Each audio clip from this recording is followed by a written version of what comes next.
Watch who?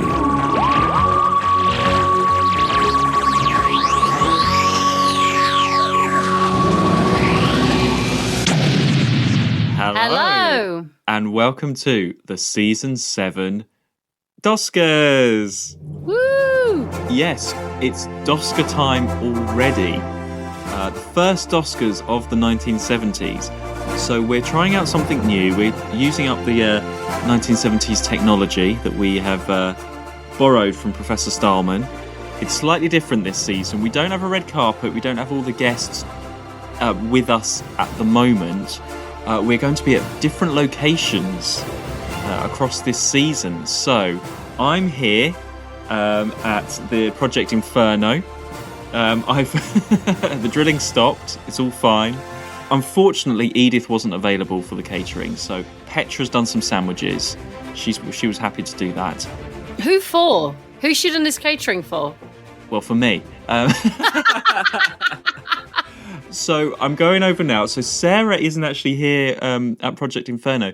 Sarah, I'll just get in touch. Control unit woman, can you just press a button for me and connect me to Sarah, please? So Sarah, you are over at the Seeley's house. Apparently, this couldn't be more 2021, just saying. It feels like every 2020-21 award season, but yeah, Mark, we're in remote locations. I'm zooming in. Yeah, so how's it going over there? I can hear the piano going and the drinks flowing. Fine, we're having a grand old time over here. How's Meg and the dog and Sam? Dog's dead, isn't it? Thanks for bringing that up, Mark. Well, I can see there you're having a great time. You've got a nice buffet. You've got everybody round the piano and the table. To be fair, Meg's sandwiches are probably better than Petra's. Yeah, I mean, what have Petra made? Oh, she's made cheese and onion here. I need Edith back. Yeah, so we're going to be at different locations presenting the awards. We should start, really, if everybody is ready. Yeah, we're ready. Are you all right? You've got a drink? Has Meg got you a drink? Yeah? Meg's definitely got me a drink. And Sam. Is it Sam? Yeah. Meg and Sam. They're getting me trolleyed. Oh, I wish I was over there now. This is very bleak and industrial where I am. You've got a better setting than me. Anyway, let's start. Shall I go into best villain then? As always, we start with. Yeah? Okay. And the nominees are Channing, Spearhead from Space. Have you ever seen the Autons? Crude weapons with a single offensive function. The facsimiles like scobies are perfect reproductions. Regan, the Ambassadors of Death. Stop making yourself useful. What if I don't? I might just lock you in there with them. The Brigade Leader, Inferno. I find it unwise to be insolent. How did you get inside this establishment? I beg your pardon? How did you get in here? Professor Stahlman, Inferno. What about the computer? Well, what about it? Well, you can't just ignore it. I prefer to rely on my own judgment. I've been concerned with this operation for 11 years, and I know more about the details surrounding it than any machine. Now, when we discussed this, we did say, didn't we, that we haven't got our alien warlords or our, over the top, Zaroffs or anything like that, have we? They're all very much power-mad leaders or scientists. They tend to be like generals that don't like UNIT. Pretty much all people that go up against a doctor that don't like the power. Yeah, I mean Channing is a bit alien, isn't he? He was basically he was an Auton in the end of the day. Yes, that's true. You had to remind me who everyone was as well because I forgot because it's all very samey. Yeah, it was very difficult to really to get it down to 4 and then also to decide a winner because they are very samey. So would you like to announce? Have you got the envelope over there with you? Yeah, I do. I mean, if you've zoomed it to me yet. Well, I sent it in the post. Okay. Hang on, Megs is just going to the post box now to check. Okay, right, she's just got it back.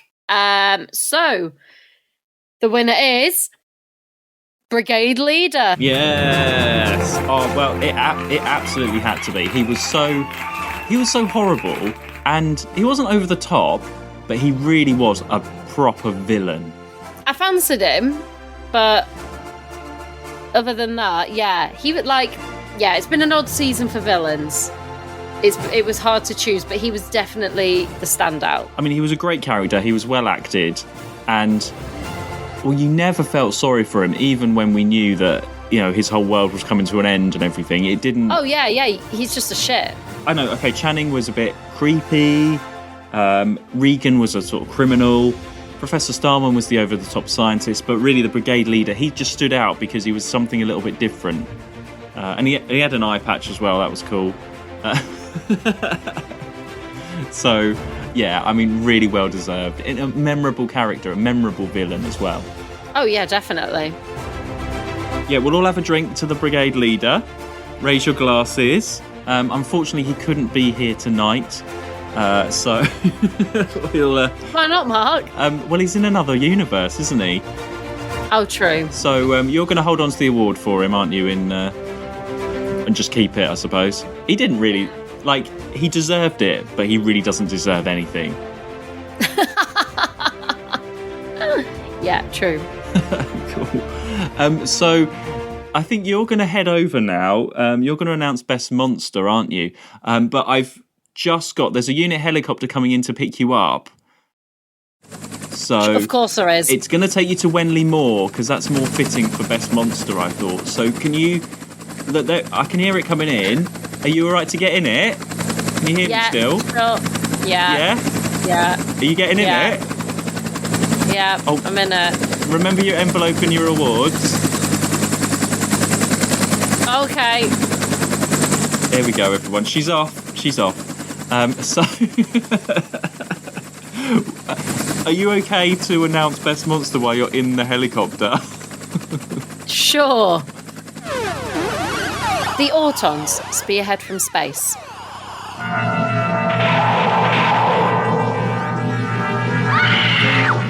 Silurians from the Silurians.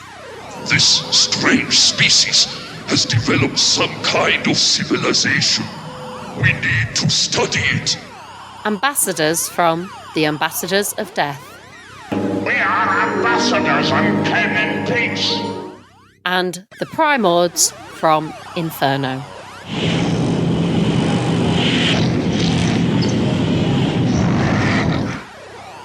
Yeah, I mean, a really easy category. Sarah's just coming into land now, so she'll be with us in a sec. Very monster-like, because it was just people and government and soldiers and scientists. So the monsters that we did have, okay, they were fairly memorable. They were fairly good. I mean, they were a good bunch. But again, very limited. I mean, it was just the 4. So Can I just say, I never want to do the awards this way again. Right, why? I feel like I'm doing a challenge and a catastrophe. Well, it is like that, isn't it? It is. Are you okay? How's the Moor? Fine. Do you know what? Next time, Mark, I want one venue, I want my cocktails, and I want to... Okay, fine, okay. I will get the helicopter to you. You can come to Project Inferno here, okay, and we'll have a drink. I'll get Ralph Cornish to make us a drink, okay? Why can't we all go back to Meg's? We're having a riot there. Hey, we'll go back to the Sealeys, fine, okay.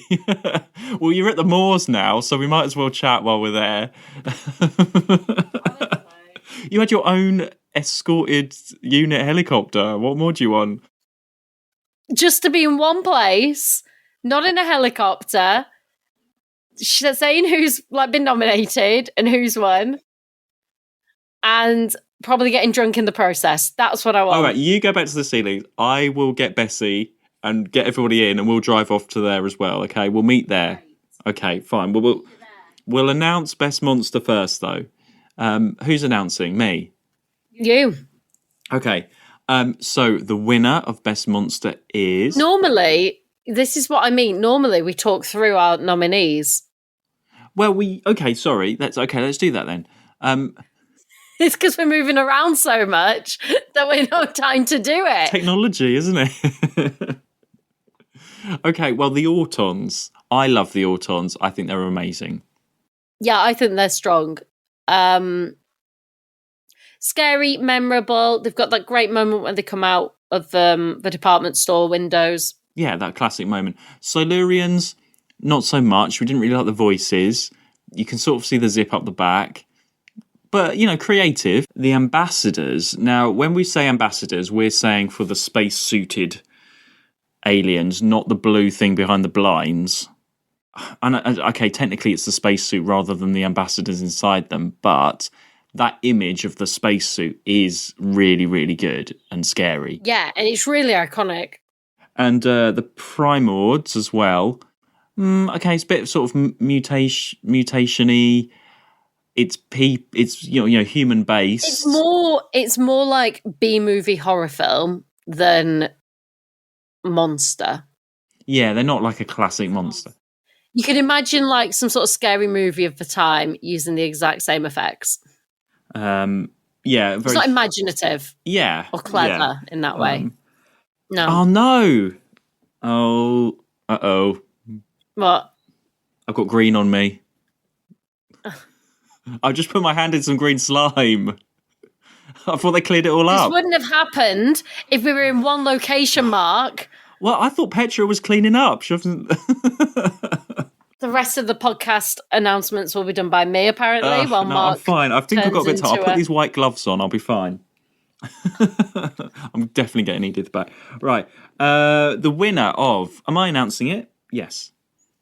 No, me. Okay. You said them, didn't you? No, wait. I said them, you say. Yeah. The winner of Best Monster for Season 7 is... The Autons. Ooh. I mean, yeah, they're great. Really strong, memorable.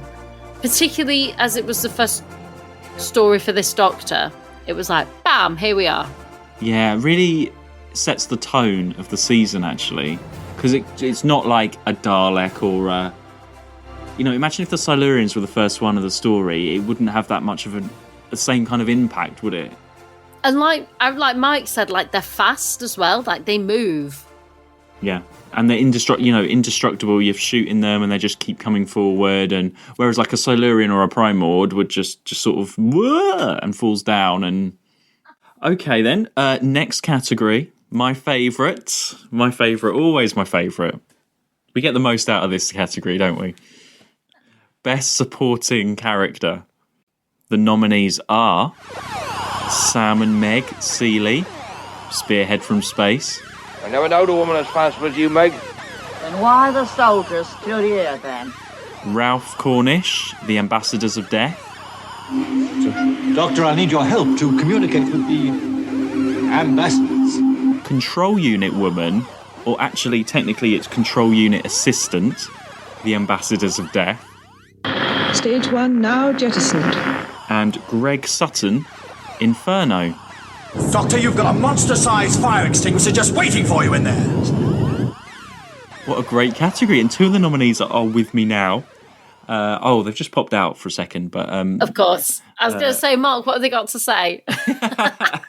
Ralph is just sorting out his tie, and Control Unit Woman, she's actually, configuring the podcast for us right now, so she's very busy, so she can't actually speak right now.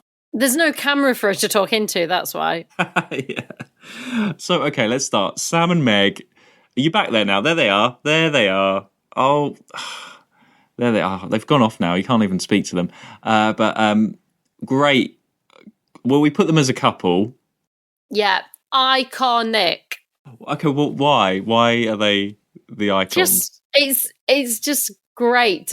That first story, when you meet them, it's like... You could imagine them it's just great. They're just great. They're funny. They're like a nice relief to what is a really scary monster as well. Yeah, and it brings it because it's set on Earth, isn't it? It's that sort of everydayness, those everyday characters. Like you can imagine this couple. You kind of you can think who they are, what show you've seen them from, or something like that. It feels very normal. Mm.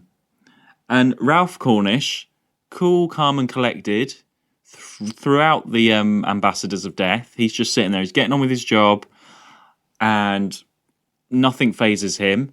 Even acted well as well. I mean, that guy, after he's been in the Dominators, he's probably like, oh, another Doctor Who script. What's this going to be about? And it was so much more of an improvement for him. Oh, yeah. And he's on the Doctor's side. I mean, he doesn't trust the Doctor just at the beginning, but then actually he's like, okay, this guy knows what he's talking about. Let's listen to him. Sends him up into space. Like, nobody is on his side. There's so many secret backstabbing spies and bombs and all that stuff. And Ralph is there right in the middle, just like trying to get on with it. Okay, and another controversial nominee, I think, is Control Unit Assistant, we will call her. Why did she make the final 4? Because to be a supporting character, you have to be memorable. And her talking into the camera is memorable to me. She gives it this sass, and I love it. And also, she's not fazed by anything. In the same way that Ralph isn't. Nothing phases her. Do you know what I mean? Like, they think he's going to blow up. She is not phased. She's, like, cool and calm. She's got Rapunzel vibes running through her. Okay, I think we need to name her. Okay, what do you want to name her? Well, what do you think she should be called? We can't just call her Control... What, like... That's what her job title is. That's what you said she is in the book, yeah, but isn't she it? doesn't have... In the credits or anything, she doesn't have a name. We should name her. We can't just name her. What do you think she's called? Esmeralda. Esmeralda? No. Oh, no. What do you think? I don't know. I was going to just say, like... Oh, I don't know. No, exactly, Mark. Tell you what, listeners, pop us some comments what she should be called. Yeah, what is her name? Yeah, or if she has a name, it might be in a book somewhere. You never know. Someone's named her. And then finally, Greg Sutton. And we're talking multi-universe Greg Sutton here, right throughout. Every universe has a Greg Sutton. A babe. Like, he is a babe. Like, even in the alternative universe, he is still, like, on it. Do you know what I mean? He's been, like, brought in to do his best. Like... He does oil rigs, not like drilling to the Earth's core, but he's still like contributing. He's helping, and he's on it, and he knows his shit. I can't believe you remember that he does oil rigs. I can't believe you remember that character detail. I do when it's Greg. I do think of Greg's though when you say Greg, which might make me like him even more. Like, when I say Greg, what about when you say Greg? What? When I say Greg, you say Greg. What? It reminds you of Greg's when I say Greg. No, and when I say Greg. Right, that's what I was saying. Is it just me? Or is it when you say it as well? When I say Greg, you say Greg. We say Greg. Say Greg. Greg. Greg's. Oh my God. Oh, there we are. Right. Greg the musical coming soon. Oh, Inferno the musical. That would be good. Right. Shall we announce then? Would you like to announce? Yes. And the winner for Best Supporting Character is Greg Sutton. Yes. Absolutely. There we are. Winner. We will be serving sausage rolls and steak bakes in his honour. What a boss. Oh, brilliant. That is brilliant. So, next one. Best okay. Story. Best story. Well, we've only got 4 to go from. Yeah, so shortlisting's easy. Yeah, would you like to just announce them? Sure. And the nominees are Spearhead from Space. What do you think of my new face, by the way? Yeah. I wasn't too sure about it myself to begin with. Doctor Who and the Silurians. I feel dizzy. Yes, well, I expect those antibiotics are wearing off. You better get out of the sick bay and have another jab. What about you? I'm all right. Oh, come on, Doctor, I think you... Liz, I'm all right. The Ambassadors of Death. Now let me go back to Earth, and I will give you my personal assurance that your ambassadors will be returned to you. But you do not even know where they are! Inferno. Listen to that! You want to end your lives fighting like animals? I like your announcer voice. We always do that, don't we? We always go into that announcer voice. Into formal And the nominees are... Yeah. Spearhead, all on film. The look of it really does stand out. I know we shouldn't really judge it just on the look of it, but...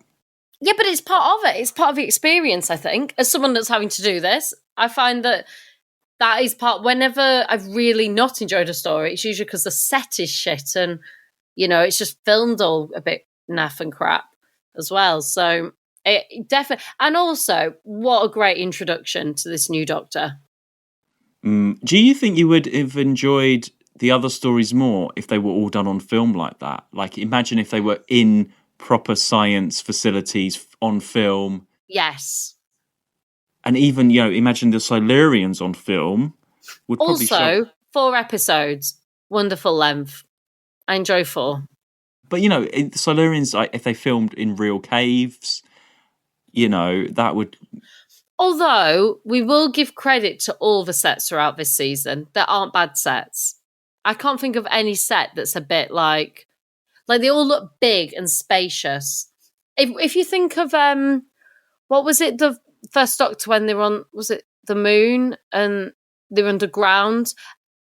It's the very last story he did, and it was with Ben and Polly. Oh, 10th Planet. 10th Planet. So that's that. And they were like, oh, this is amazing. But it was that one room. And it was tiny. Do you know what I mean? And then look at the sets that we've got now. They're massive spaces with loads of space for them to move around, and you've still got loads of characters in that space.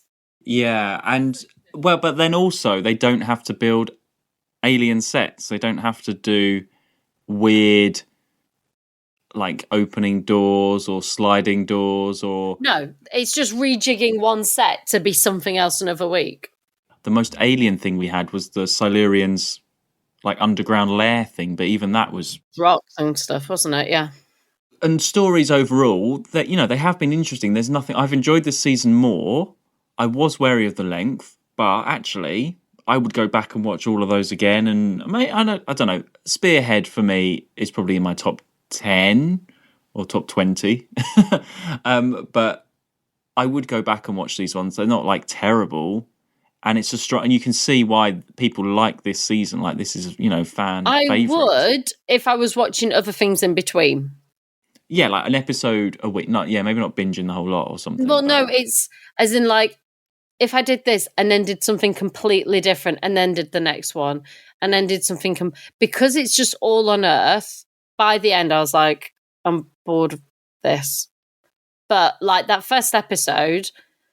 And the second as well, it's not a thing against any of the stories, actually. It's just, I think when you're doing it in order like this, you really notice how samey that is. And you start to notice the cheap production choices that were made.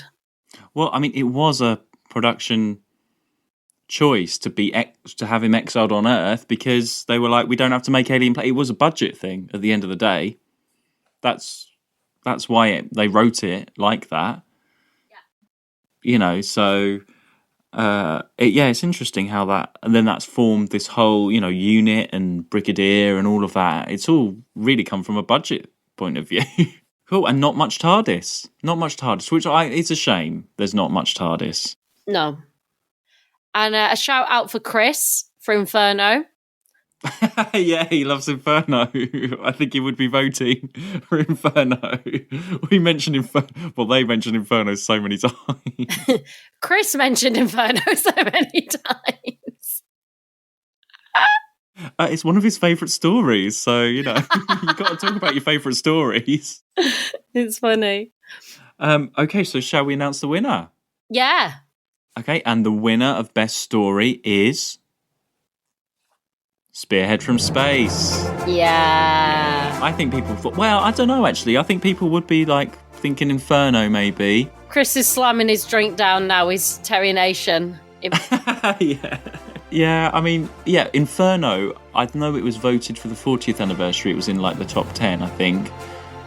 Spearhead, it never gets quite to the top 10, but it is up there. Maybe that's changed now. But it's a good entry point to show someone Doctor Who. I could have started with colour with you and been let's not do the 60s. Yeah, and I'd have just been rolling with that. It's a great story. But the problem with that is, if you're like, right, here we go, colour Doctor Who, you're going to watch something from the 70s, you do Spirit from Space, then you've got to do Silurians, Ambassadors and that, and then actually, those longer ones, it starts off great, but I couldn't, that could have put you off more quickly if you'd gone into those ones. Yeah. Inferno's great. But at least in the 60s, you do get that variety. Absolutely, yeah. And you get some real, we'll talk about it next, but I've really missed the characters, the supporting cast. We've had a few. It's not been so terrible. It's a very different sort of ask, I feel.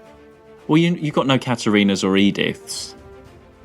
They were not supporting cast, Mark. I'm sorry. They did not travel. Okay, whatever the Katarina rule. But Edith never travelled in the TARDIS, Mark. So she doesn't count. She's just. So you mean yeah, but who? Okay, she couldn't even do the catering today. She's not that devoted to you. She's having a season off. Okay, so who's the character that you miss? Name a character. Vicky. She's not a support. She's a companion. Yeah, that's what I mean. Those ones, not supporting in terms of like. Oh, sorry. I thought you meant supporting. Okay, you missed the companion. So yeah, but you've got Liz. Yeah, but it's not the same. Like I think Liz. But look, let's just get on to the category. Okay, sorry. Okay, so the next category is best regular. And that's what I meant. Sorry, regular. Okay, I'm saying it, aren't I? Okay, let me just park up Bessie a second. I'll say it in Bessie. Oh, we should have put Bessie down as best regular. Well, we didn't. I mean, now's your chance if you want to, but no. She's not a regular. It's a car. Yeah. Okay. Fine. Okay. The nominees for best regular are the Doctor, Liz, and the Brigadier. This is always a short category anyway. But Liz's job in this is so different to what a companion's job normally is. I would say because she supports the Doctor in the way she does, she counts as a companion. Oh, she definitely counts as a companion. Okay, yeah, there's the rule that she hasn't travelled in the TARDIS. We'll just skip that. But she's been in multiple stories, so, Yeah. But then the Brigadier I don't count as a companion. What do you count him as? Just regular supporting character, really. Interesting. Like, if I did have a list of companions, companions of Doctor Who, Susan, Ian, Barbara, Vicky, Stephen, I wouldn't have the Brigadier there. That's so interesting, because I would. I think if you're going to put Liz there, you have to put the Brigadier in the same way. You see, my rule would be that they travel in the TARDIS and they go on adventures, but I know Liz hasn't as yet. Which is why Katarina is in, even though Katarina I disagree. Did. She went from Troy. Okay, yeah, but I don't think Katarina counts as a companion, but... She went from Troy to Kemble. So shall we announce the winner? Yeah, I'll announce. And the winner is Liz Shaw. Yes, it had to be. Yeah, she's great. She's so good. Had to be. She just had so many good moments. And yeah, I think sometimes she gets a bit forgotten as a companion sometimes. Because you've got, there's quite some larger characters either side of her in the series. And because she is that different, she's not like an orphan that's been taken on the TARDIS or... Doctor couldn't do what he does without her.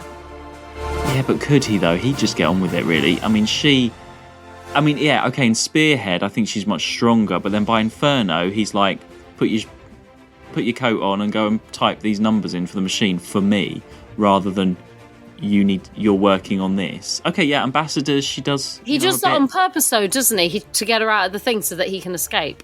Yeah, I know, but she's assisting him with the console and stuff. She is great. She is great. She's that, as I said before, she's a Zoe and a Barbara in one, I think. We announced the winner, didn't we? Yeah, we're talking about Liz. We've Sorry, literally I've just completely said gone. Liz. Sorry, I've had too many of Petra's sandwiches, I think. I don't know what she's putting in. And I don't mean... Also, can I just say, I don't mean to sound sexist, that Petra, Edith, Molly, they all do the catering and the cleaning. I've had some of Greg's sausage roll as well, so it's... That's Greg's sausage roll. Greg's providing some catering too.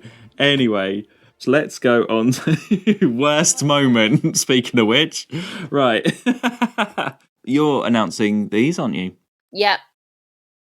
And the nominees are all the stories set on Earth.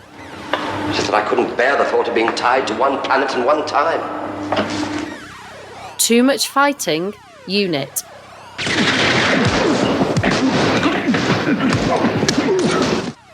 The Doctor's plaster in The Ambassadors of Death. You seem to have been right about Tartalion. What a good it did me. And him. The ending of The Ambassadors of Death. Goodbye, gentlemen. Have a nice trip. Yep, okay. Again, another sort of production and narrative mix of things that we always find. And you know what? It's not a bad list considering. No. Let's go straight in. The Doctor's plaster. The most controversial thing. Like, that only you and me seem to pick up on in there. Well, he's trying to be Nelly, isn't he? Yeah, that's his Nelly moment. It really annoyed me. It was just really weird. He had it on for longer than I expected. In fact, I didn't even realise it was on. I didn't see it go on in the first place, and the next thing he's got a plaster. Well, they're trying to make it a little bit more realism, aren't they? But I guess, but... I was going to say, do people know Nelly? I'll have to put a picture up of the Doctor and Nelly, I think. When we say all set on Earth, it's just the sameness, which is something we've talked about. And I think it's what comes when you're binging it like this. You really notice it. The stories are great. It's just a little bit samey. That's all. That's not like a criticism of the stories, or it's not adventurous in that way. Sure, yeah. We like an alien planet, however good or bad. Maybe not the web planet, but we like a planet. And then the fighting, there was a lot of fighting. Like I said to you, whether this was like inspired by James Bond sort of thing at the time, to have all like this sort of gunfight scenes, but sometimes there's a lot of it. But I think that's TV at the time. Like we said, James Bond stuff, all the Avengers and stuff. It's action, and you know you're stuck on Earth. It's soldiers and unit, and that's what they do. I think it would be people would complain though if you're like, oh, you've got a whole army, but they're not doing anything. You know, they've got to do something, and we get more helicopters. We like a helicopter. And then the final one was End of Ambassadors of Death, only because it was just that Doctor shaking everyone's hand and leaving them to it. It's doesn't not even like shake their hands, does it? Because he's like, oh yeah, that'll go. He just walks off. It's really bizarre. It's kind of like a can't be arsed sort of ending. And even the way he acts that out. That's the end of the mission now. Goodbye. And the way he just walks from one to the other. And it's not even like... His walk why do is they do that? I'd like him to have got into like Bessie or something, do you know? Like actually go. It's just this really half-assed ending of like, all right, yeah, done, bye. And also everyone's just standing round, just watching him, just like end scene, end of a play. And it's just... Yeah, it didn't, it didn't even like end up, he could have said a line and been like, oh, well, I hope everyone gets down safely. Ha ha ha. Close up on the face and you know what I mean? It was just a wandering off set. If he leaves, I want him to leave. Do you know what I mean? If you're gonna go, I got the whole like him going to shake their hands and like, oh wait, no, that was quite fit, but there was just nothing made of it. It was just really weird. What I would have had was the Doctor saying, well, Liz Shaw's here, she's very capable of doing it, and then Liz going, oh, but Doctor, like, I might need your help or something, and he can be like, I've got the TARDIS console to sort out. I've got other things to do. Hey, Brigadier, can I have some more money for my experiments? Ha, ha, ha. And then, do you know what I mean? Something like that, rather than, goodbye, everyone. Shake hand, shake hand, shake hand. Good luck. Yeah, it's just weird. Do you want to announce the winner, Mark? Yes. Okay, so, worst moment, going in the Hall of Fame with all our other worst moments, is... the end of the Ambassadors of Death.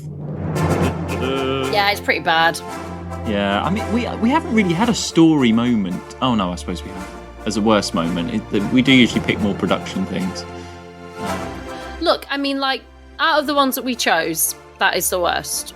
I mean, maybe for me, it's because actually 7 episodes, you do invest quite a lot into the story, and to have it just fall flat. Okay, yeah, it's sorted out and Carrington's arrested and all of that, and it does have an ending like that. But then just to have that flatness right at the end, it's a disappointment. I think in that story, I was watching a bit of the audio commentary. They had like 3 different. Basically, it was like a mishmash of different scripts. And they kept changing it and throwing it out and doing it. And there was like 3 different people that sort of worked on it. But then they gave the credit to one person that did. They sort of hashed it together from different stories. So there wasn't one writer over the whole thing, really. I think the script editor had to put a few bits and pieces together. And they sort of made it up as they went along in a way, which might explain a few things. yeah. And then, here we go. Probably the most important Here we one go. of the night. Okay, everyone. Top up. Get your sausage rolls, your steak bakes, your Terry Nations, your Petra sandwiches. Everyone get ready. All sit down at Megan's all sit down at the Seeley's house. Stop playing the piano. This is it. This is the one. Here we go. The Sir Ian Chesterton Heroic Moment Award. We are saying Ian's name in season 7. And long may it continue. The nominees are Meg shooting the Auton in Spearhead from Space. Get out of here. I'll blow a hole in you. Get back. I'm not joking. Liz being attacked by the Silurian and being okay straight away in the Silurians. What did it look like? It was like a reptile. But it walked upright, like a man. Liz being chased in Bessie in Ambassadors of Death.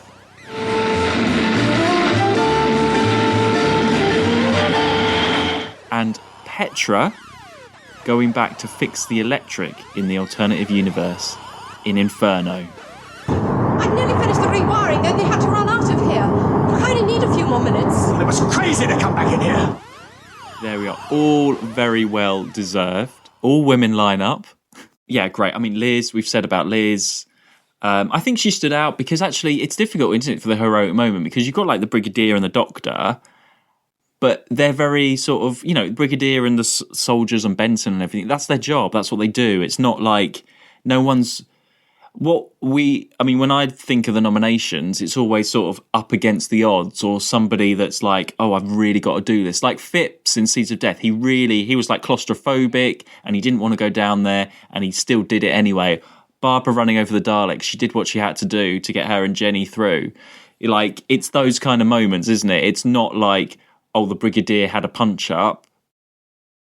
It's moments that make the characters as well, I think. Like, Petra, when she goes back, you're like, yes, alternative universe Petra. She gets it. She wants to help them. She's like, you know, you get that.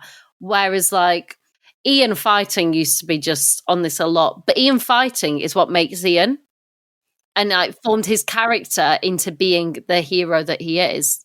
Well, yeah, because Ian was a school teacher that found himself having to be a gladiator or go up against the Aztecs, and so he had to learn to fight and do it. Again, it's against the odds and against the usual of how that person is. Like, he just had to do it. He didn't have a choice. It was either that or be killed by what's his name in the Aztecs. You know, so it's the same thing. Yeah, but yeah, well, that's what I was saying. Like with even the Third Doctor, he's a bit more. He's a bit more capable than the other Doctors. He is the one that would fight, and he does his thing with the shoulder and his Aikido and stuff, and he would fight back. Whereas, like, okay, the First Doctor, okay, he hit someone over the head with a vase in the Romans or whatever. That's the only fight he had. The Second Doctor didn't have any fight. It was sort of up to Jamie. But, you know, there aren't any moments in this season for the Doctor because he's, at the moment, for me, he's the know-it-all and he can fight and look after himself. And okay, he's a hero in a different sense than what we're talking about, I think. And and there wasn't really anybody else because everybody else was a bit dodgy and bad, or a soldier. And we got Meg there because she's the everyday that gets a gun and tries to shoot the Auton that's in her back garden. Absolutely, yeah. What else are you going to do? And in some ways, Liz, although more capable, and she's a scientist. She's not had that unit training because she's only just come on board, but she's ended up in that situation. It is sort of part of her job, but being, flinging over a weir is not part of her job. No. The panel for this are our Buy Me a Coffee members.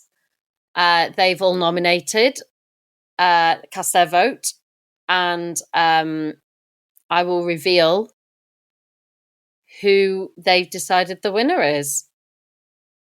And the winner for the Sir Ian Chesterton Heroic Moment Award is Liz being chased in Bessie. Yes.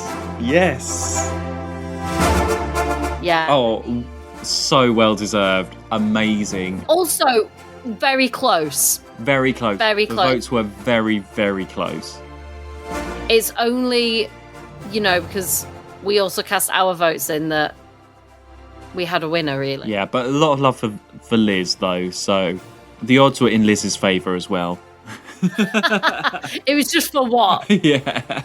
But, there we are. And Bessie as well. She's driving Bessie.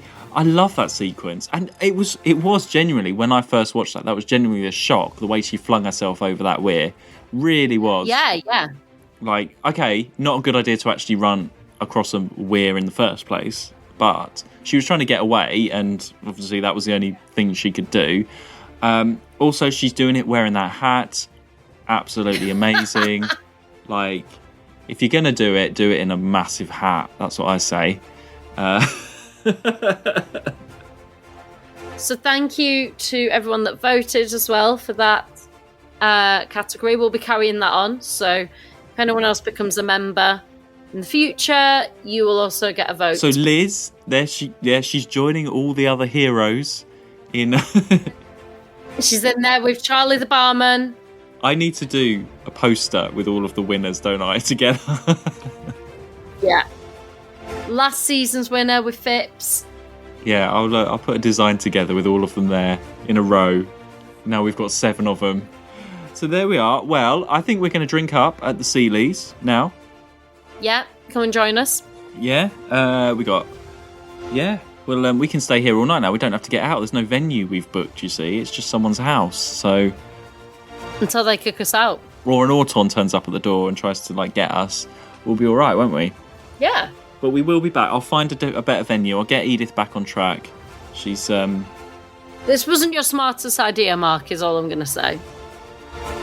All right, okay. Sorry, everyone. But then we will be back for season 8 next week. We have to watch the next one together, though, because it's a good one. It's a really good one. Okay. So I need to see reactions. All right. So where can you find us, Mark? You can keep up to date with us on Twitter and Instagram at 2watchwho. And you can support us at buymeacoffee.com/2watchwho. And we will see you next week for Terror of the Autons. Yes, we will. Yay. Bye. Bye. 2 Watch Who.